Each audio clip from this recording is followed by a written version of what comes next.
"You're not invited to Thanksgiving, but we still expect you to pay for the turkey and drinks," my sister texted. I replied, "Done." I sent 15 large pizzas to their house, all cash on delivery. When the driver demanded $400 at the door, she called me 47 times. I just posted a photo of my luxury steak dinner with the caption, "Best Thanksgiving ever." Let me paint you a picture. It's the Tuesday before Thanksgiving. I have just landed at O'Hare after a 9-hour flight from Lisbon, during which a man in 14C asked me for a fresh, squeezed orange juice. We were at 37,000 feet. A toddler projectile vomited on my left shoe, and someone, and I say this with the full weight of 14 years in aviation, someone microwaved fish in the galley. The fish had been smuggled on board in someone's carry-on. I don't know how. I don't want to know how. I have transcended the need to understand certain things. I am tired. I am a little bit fragrant. I am carrying my rolling suitcase through Terminal 3 when my phone buzzes. It's my sister, Donna. Now, before I read you the text, let me give you a brief character sketch of Donna, because context is everything. Donna is 34, lives 20 minutes from our parents, has not held a full-time job since 2019. The energy just isn't right for corporate right now, Bert. And has somehow convinced our entire family that she is the nucleus around which all holidays, traditions, and important decisions must orbit. She organizes Thanksgiving every year. She does this by texting everyone else instructions and then claiming credit for the result. Here is what Donna sent me. "Hey, Bert. So this year, Thanksgiving is at my place. We decided to keep it small and intimate, so we're not inviting everyone. You're actually not on the list this year. It's just immediate family and close friends. Mom and Dad will be there, obviously, and Kevin. And Kevin's parents, and the Hendersons from next door, and Pastor Mike, and Greta from her book club, and also Greta's daughter who's visiting. But anyway, we'd still love your contribution. Could you Venmo me $200 for the turkey and drinks? I was thinking you could do it tonight, since I need to confirm with the butcher tomorrow morning. Also, do you know if you can get those little airline bottles of wine? Those would be so cute for the table. Love you." I stood in the middle of Terminal 3 and read that text 4 times. Yes, really. No. I am not making this up. Ita for standing completely still for approximately 45 seconds, while a family with a stroller had to navigate around me. Let me break this down for anyone who missed it. I was not invited to Thanksgiving. I was, however, invited to fund Thanksgiving.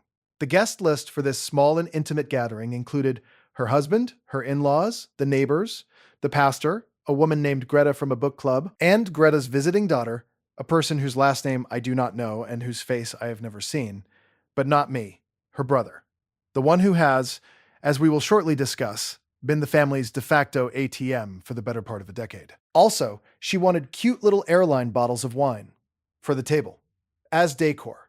AITA for what happened next. Reader, I don't think so. But let me give you the full picture first. Here's the thing about being a flight attendant. Everyone thinks it's glamorous. And look, it has its moments. I've seen sunrises over the Atlantic. I've been upgraded to a hotel suite in Dubai because they overbooked our crew accommodation.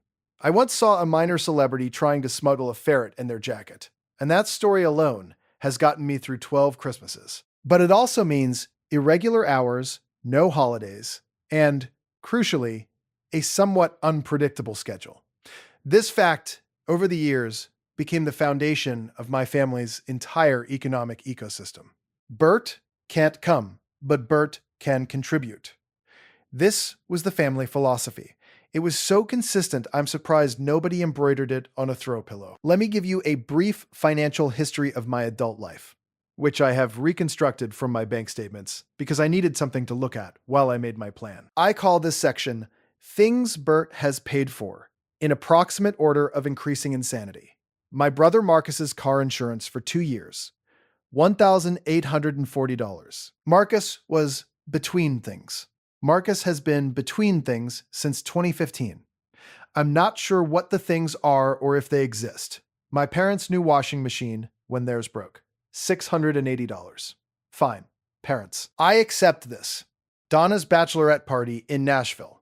$340, which I sent from a layover in Frankfurt. I was not invited to the bachelorette party. I was told it was girls only. Then I saw photos. One of the girls was named Derek. Kevin and Donna's emergency when their basement flooded. $1,200. To be fair, the basement did flood. To be less fair, Kevin had bought a jet ski 3 weeks earlier. My cousin Trisha's fashion business startup costs $500. Trisha has since pivoted to selling crystals. The crystals are fine. I have one. It's on my windowsill. Food, drinks, and incidentals. For the last 4 family Thanksgivings, I did not attend because I was working. An average of $150 to $200 per year. Let's call it $700 across 4 years. One bottle of olive oil. $23. I brought it to my parents' house. It was borrowed and never returned. I know this is small. I have thought about that olive oil more than I have thought about some of my ex-boyfriends. Total, somewhere north of $5,000 over 8 years. Total amount of acknowledgement I received. A Venmo transaction description that said, TX bro, and once, memorably, the best, which Donna sent immediately followed by a second text asking if I could also cover cake. The breaking point, when I am being truly honest with myself, was not the Thanksgiving text. The breaking point was gradual. It was 8 years of being the useful ghost, present enough to fund things, absent enough not to actually matter. It was landing in a new city every few days, living out of a suitcase, missing holidays because of shift schedules, and being told this was fine, actually, because I could just Venmo in. It was being replaced on the Thanksgiving guest list by Greta's daughter, a stranger, and still being expected to pay for the turkey. That was the breaking point. I typed back one word, done. Here's what Donna expected done to mean. That I had Venmo'd $200 and was already searching my galley supplies for cute little airline wine bottles. Here's what done actually meant. I had opened Google on my phone and searched pizza delivery near Donna's house. I know her address. I've never been to her house for a holiday. I know her address because I once mailed her a birthday card like a normal person.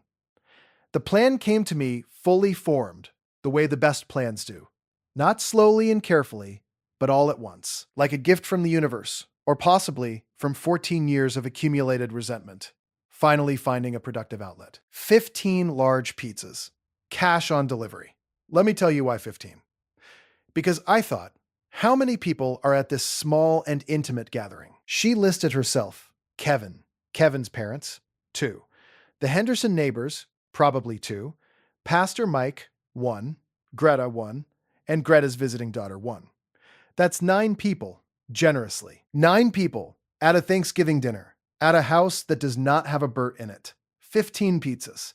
Because I wanted there to be an undeniable surplus. I wanted there to be so many pizza boxes that they couldn't be ignored or quietly absorbed. I wanted there to be pizzas that required logistical decisions. I wanted Kevin's parents to be standing in the doorway going, "But we have turkey," while a delivery driver held a tower of cardboard boxes taller than their combined moral authority. Also, and I want to be precise here because precision matters, I selected the most expensive option at every pizza place I could find. We're talking specialty pies, truffle oil situations, one pizza with prosciutto and arugula, and a description that used the word artisanal twice. One pizza that cost $38 by itself. Total bill, across 3 different delivery services, staggered to arrive in waves, approximately $400. Cash on delivery. This part is important. Cash on delivery, not card. Cash, at the door, on delivery. I want you to sit with that. I placed the orders from my hotel room, where I was staying, because I had a turnaround flight the next morning. Then I made a reservation at the steakhouse across the street. I showered. I put on the one nice shirt I keep in my travel bag for exactly these occasions, which are rare, but feel important to dress for. And then I waited. Thanksgiving is a Thursday. I know this. You know this. The pizza drivers also knew this, which meant they were going to want to finish their deliveries and get home, which meant they were going to be very insistent about the cash on delivery part. I was sitting in the steakhouse, having just ordered a ribeye and a glass of something good, when my phone started going. First call, Donna. I let it ring. Second call, Donna. I cut it and put my phone face down. Then, and I want you to appreciate the escalation curve here, the calls started coming faster. I know this because I was watching the screen light up through the glass tabletop. It looked like a very aggressive disco. By the time my steak arrived, I had missed 12 calls from Donna, 6 calls from my mother, 1 call from a number I didn't recognize, Kevin's mom, the pastor, Greta's daughter, who at this point was more embedded in my family than I was. And then, as I was cutting into my ribeye, 4 more from Donna in rapid succession, which I can only describe as panicked. I ate my steak. It was excellent. Medium rare, with a little compound butter that melted into the crust, and a side of roasted vegetables that I ate slowly and deliberately, 1 piece at a time, because I had nowhere to be and no one was going to eat my leftovers. When the calls slowed, this took about 45 minutes. I opened my camera, photographed my plate, the dessert plate by this point, a chocolate lava cake, because I deserved it, and posted it to Instagram with the caption, "Best Thanksgiving ever." Then I turned my phone off and went to sleep. In the morning, I turned it back on. 47 missed calls total. I counted 284 unread texts. 1 voicemail from Donna that I will paraphrase because some things cannot be repeated verbatim in polite company. It contained the phrase, "You absolute maniac," the phrase, "The delivery guy wouldn't leave," the phrase, "Kevin had to go to an ATM in his pants." I believe she meant pajama pants, but I treasure the ambiguity.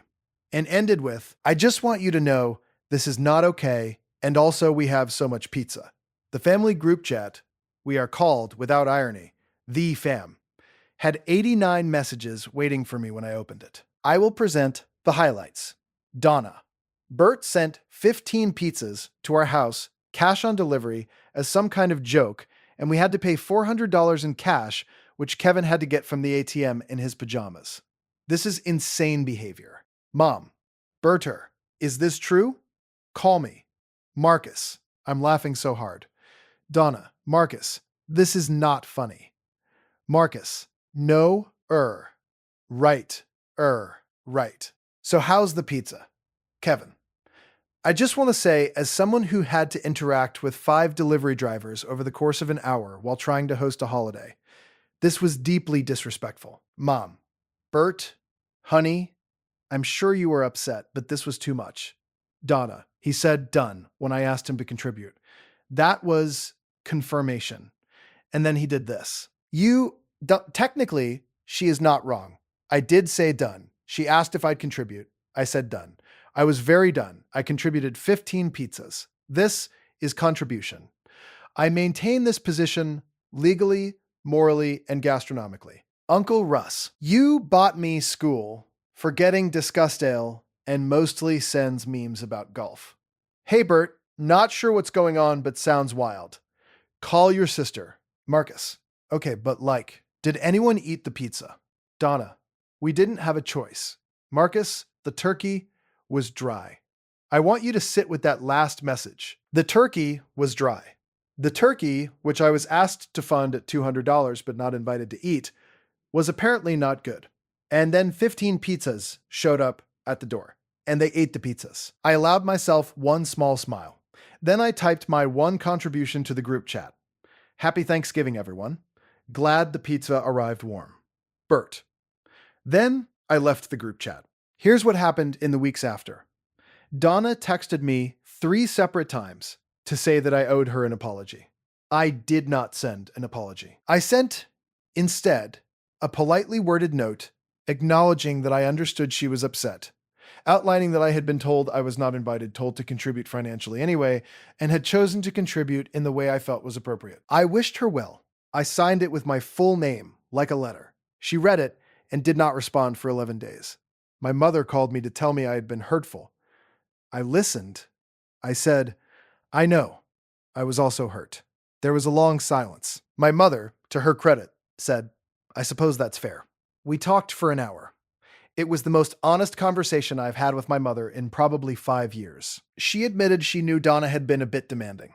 I admitted I had let things go on too long without saying anything. We agreed to have lunch. We had lunch. It was fine. She only asked me to cover one thing, her parking, and paid me back immediately, which is new. Marcus, my brother who has been between things since 2015, texted me privately. His message said, and I quote, "Bro, why didn't you tell me sooner you were allowed to just not do this? I've been showing up and hating it this whole time. Can we go to a steakhouse next year instead?" I said yes. Marcus is currently employed. It happened quietly sometime around January. He got a job at a logistics company. He hasn't asked me for money since the pizza incident. I don't know if these things are related. I choose to believe they are. Kevin, Donna's husband, texted me in February. Not to argue, just to say, for what it's worth, the prosciutto pizza was incredible. I'm just saying. I found this deeply funny and replied, I know. I read all the reviews. Kevin and I are not close, but there is now a small and unlikely warmth between us. I think Kevin might also be a little exhausted.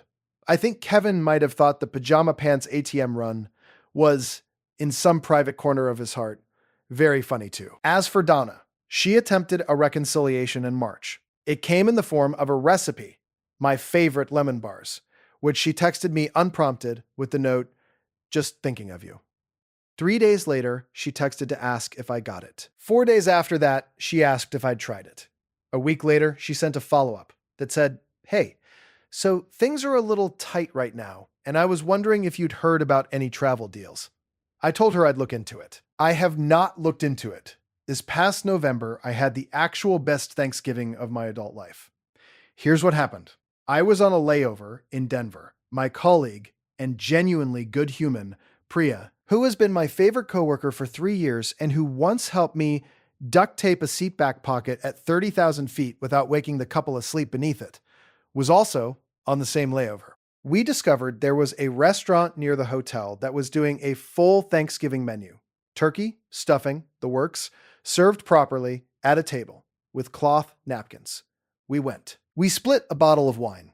We ate turkey and stuffing and pie. We talked about our actual lives, our actual jobs, our actual hopes, our actual low-grade fatigue with humanity tempered by genuine love for it. Priya told me about her family in Bangalore. I told her about the pizza incident. She laughed so hard she had to put down her fork.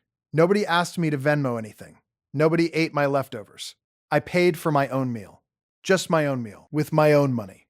The feeling of this, the simplicity of it, is almost impossible to describe to someone who hasn't spent years accidentally subsidizing other people's lives. It felt like taking off shoes that were slightly too tight. You don't realize how uncomfortable they were until they're off. I posted one photo to Instagram. The two of us at the table, glasses raised, ridiculous smiles on our faces. Caption: Crew Thanksgiving. No drama. 10/10 would recommend.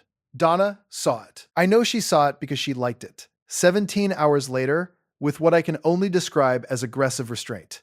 I am a flight attendant. I spend my life in transit, between places, belonging fully to none of them. For a long time, I thought this was why I kept writing checks to people who were planted in one spot. Some kind of penance for moving. Some unconscious purchase of belonging in a family that honestly never quite made room for me anyway. Here is what I know now. Belonging isn't purchased. It's not Venmo'd.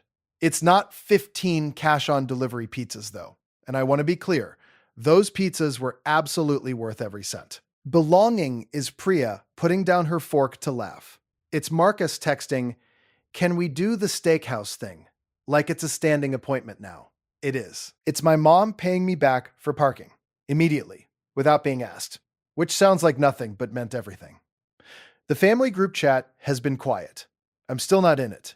I haven't been invited back, and I haven't asked. The chat is called The Fam, and it's fine without me in it. I'm fine without being in it. I have a refrigerator in my home base apartment, and in it there is currently half a lemon tart I made on Sunday, the good cheese, leftover pasta from Thursday, a bottle of olive oil I bought to replace the one that was borrowed in 2019. Nobody has touched any of it. It's the most beautiful thing I've ever seen. So, Aita, for sending 15 cash-on-delivery pizzas to a Thanksgiving I wasn't invited to, but was expected to fund. For posting a steak dinner photo during 47 unanswered phone calls. For leaving the family group chat and feeling, for the first time in a decade, genuinely light? I don't think so. But I'll let the comments decide. Bert, former family wallet, current owner of an entire lemon tart. TLDR, sister uninvited me from Thanksgiving, but asked me to Venmo $200 for the turkey. I said, done, sent 15 large pizzas cash on delivery to her house instead, ignored 47 calls, ate a ribeye alone in a steakhouse, posted a photo of it, and have been living my actual best life ever since. The turkey, I'm told, was dry. Edit. Thank you for the awards, kind strangers. I've forwarded this post to Marcus. He said, and I quote, prosciutto pizza jump scare. I felt that. He's right. That pizza was art.